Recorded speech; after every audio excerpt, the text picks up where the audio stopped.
Let's come to see in this video how we are all the family of God and children's. From the beginning of time, God has given us life, pure, free, and without boundaries.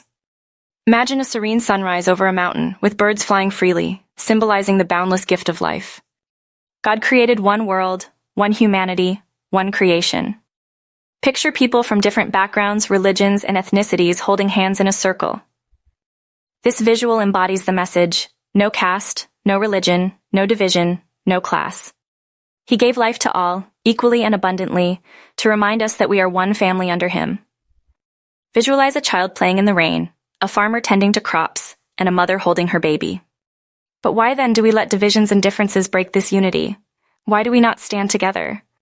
A split screen shows acts of division, conflicts, arguments, and walls separating people. One God, one faith, one heart. This is His true message. Let us remember it.